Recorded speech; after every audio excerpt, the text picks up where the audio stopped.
Hello friends, how are you. मैं प्रत्यक्ष कुमार आपका अपने यूट्यूब चैनल पे स्वागत करता हूँ। और मेरे द्वारा दी गई जानकारी आपको अच्छी लग रही है या नहीं लग रही है, आप मेरे को ज़रूर बताइए इसके बारे में। अगर अच्छी लग रही है तो आप लाइक कीजिए, अच्छी नहीं लग रही है तो आप डिसलाइक कीजिए। लेकिन मैं चाहूँगा कि आप मेरे चैनल को सब्सक्राइब कीजिएगा, लाइक कीजिएगा और इसको शेयर भी कीजिएगा, जिससे जो जानकारी मैं आपको दे रहा हूँ वो जानकारी आगे तक काफ़ी लोगों के पास पहुँचे और वो उसका कुछ फ़ायदा उठा सकें। डियर फ्रेंड्स, आज मैं आपको अपने जो मेन डिफरेंस होता है आपका एफआईआर और कंप्लेंट, उसके बारे में बताता हूँ। देखिए, आपने सुना होगा कि कोई भी ऑफेंस अगर होता है जो ज़्यादा सीरियस नेचर का होता है तो उसमें क्या होता है कि थाने में एफआईआर होती है। सबसे पहले आपको मैं एक बात क्लियर करना चाहता हूँ कि हमारे लॉ में, हमारी बुक में कहीं भी एफआईआर का स्पेसिफिकली जिक्र नहीं किया गया।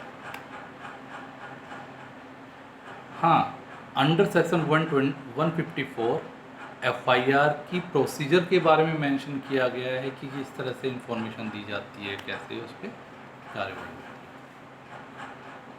सबसे पहले मैं आपको एफआईआर के बारे में बताता हूँ। अगर कोई ऑफेंस होता है, अगर कोई कॉग्निजेबल ऑफेंस होता है, जैसे मर्डर हो जाता है, मान लिया ए का मर्डर हो जाता है और बी ए का मर्डर करता है, ठीक है, और ए का जो ब्रदर है, जो सी जो है, वो उस मर्डर को देख लेता है, तो सी थाने में जाकर इंफॉर्मेशन देता है कि मेरे भाई बी का मर्डर जो है, सॉरी, मेरे भाई ए का मर्डर जो है वो बी ने किया है।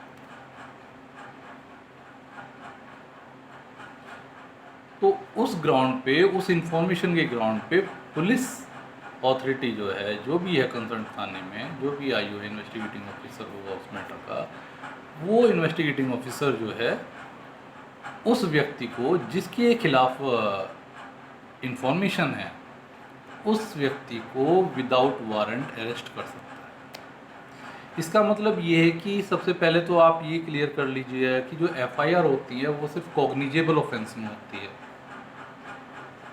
ठीक है। एफआईआर नॉन कॉग्निजेबल ऑफेंस में नहीं होती है। तो एफआईआर होने के बाद पुलिस उसे अरेस्ट कर लेती है और उस मैटर में जो इंफॉर्मेशन दी गई है, उस इंफॉर्मेशन को देने वाले को कंप्लेनेंट बना दिया जाता है उसमें, यानी वो कंप्लेनेंट हो गया जिसने इंफॉर्मेशन दी उसके बारे में। और उसके आधार पे पुलिस ऑफिसर जो है वो इन्वेस्टिगेशन स्टार्ट कर देता है। और जो भी इन्वेस्टिगेशन के बाद जो भी कंक्लूजन निकलता है, जो भी रिपोर्ट पुलिस तैयार करती है, उस रिपोर्ट को मजिस्ट्रेट के सामने सबमिट कर दिया जाता है। ये आपकी एफआईआर है, एफआईआर की प्रोसीजर। अब ये कंप्लेंट केस क्या है? कंप्लेंट केस जो है डायरेक्ट मजिस्ट्रेट के यहाँ पे फाइल किया जाता है। कंप्लेंट केस जो है आपका वो कॉग्निजेबल भी हो सकता है और नॉन कॉग्निजेबल भी होता है। दोनों केस हो सकते हैं, कॉग्निजेबल और नॉन कॉग्निजेबल। जबकि एफआईआर जो होती है वो सिर्फ कॉग्निजेबल केस में होती है। अब जब एफआईआर कॉग्निजेबल केस में होती है तो कोई मजिस्ट्रेट के पास जाके कॉग्निजेबल कंप्लेंट क्यों करेगा कॉग्निजेबल केस की? इसमें क्या होता है मैं बताता हूँ आपको। बहुत सी बार क्या होता है कि इन्फॉर्मेंट जो है जाता है पुलिस के पास, जाता है, इन्फॉर्मेशन देता है कि वहाँ पे कोई कॉग्निजेबल ऑफेंस हो गया है, लेकिन किसी भी रीज़न से पुलिस वाले जो है उसे मना कर देते हैं या उसे भगा देते हैं या उसकी दी हुई इन्फॉर्मेशन को रजिस्टर्ड नहीं करते हैं। तो उस कंडीशन में उसके पास ये राइट्स होता है कि वो मजिस्ट्रेट के पास डायरेक्ट जाके वहाँ पे एक कंप्लेंट केस फाइल कर सकता है, और वो डायरेक्ट भी कंप्लेंट केस फाइल कर सकता है। ये तो परिस्थिति है ही, डायरेक्ट भी जाके कंप्लेंट केस फाइल कर सकता है। तो कंप्लेंट केस में कॉग्निजेबल और नॉन कॉग्निजेबल दोनों मैटर आते हैं। उसके बाद अगर किसी मजिस्ट्रेट के पास कोई कंप्लेंट केस आता है तो उसको पढ़ने के बाद, उसकी स्टडी करने के बाद मजिस्ट्रेट या तो इंक्वायरी खुद कर सकता है उसके अंदर, मैटर के अंदर, या वो किसी पुलिस ऑफिसर को इसके लिए अपॉइंट कर सकता है। ठीक है ना। एक चीज़ मैं यहाँ पे और बताना चाहूँगा, देखिए अगर मजिस्ट्रेट कोई कंप्लेंट है, उस पर कुछ इंक्वायरी की जाती है, तो मजिस्ट्रेट क्या करता है, वो इंक्वायरी करता है। और पुलिस ऑफिसर क्या करता है, पुलिस ऑफिसर करता है इन्वेस्टिगेशन। अब ये इंक्वायरी और इन्वेस्टिगेशन में क्या डिफरेंस है? देखिए इंक्वायरी जो होती है, इंक्वायरी का मतलब होता है to find out the truth. अगर कोई कंप्लेंट मजिस्ट्रेट के सामने आती है तो उसकी सच्चाई क्या है, इसके बारे में मजिस्ट्रेट का पता लगाना, मजिस्ट्रेट पता लगाता है कि भाई क्या है, ये सच्ची भी है, कंप्लेंट कैसी है।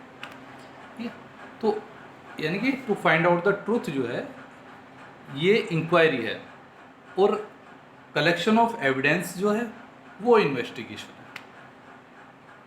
यानी कि अगर किसी मैटर में एफआईआर होती है तो पुलिस ऑफिसर जो इन्वेस्टिगेशन करता है उसका पर्पस होता है एविडेंस को कलेक्ट करना, और जो एविडेंस कलेक्ट होते हैं उन सब एविडेंस को एक रिपोर्ट तैयार करके उसके साथ उन सब एविडेंस को कोर्ट में फाइल कर दिया जाता है। जबकि इंक्वायरी जो करता है मजिस्ट्रेट, जो करता है इंक्वायरी, उसमें इंक्वायरी का मतलब सिर्फ है आपका to find out the truth. Magistrate कोई एविडेंस कलेक्ट नहीं करते। ठीक है ना। और ये कंप्लेंट का जो जिक्र है, कंप्लेंट का जिक्र हमारे सीआरपीसी के सेक्शन 2D में दिया गया है, जबकि एफआईआर के बारे में जो है सेक्शन 154 में उसकी प्रोसीजर दी गई है। एफआईआर का स्पेसिफिकली कहीं भी जिक्र नहीं किया गया है। मेरे ख्याल से जो मैंने आपको बताया होगा वो आप लोग समझ गए होंगे। धन्यवाद। इसी तरह के वीडियो मैं बनाता रहूँगा। मेरे चैनल को आप लाइक कीजिए, सब्सक्राइब कीजिए और इसे शेयर कीजिए। Thank you.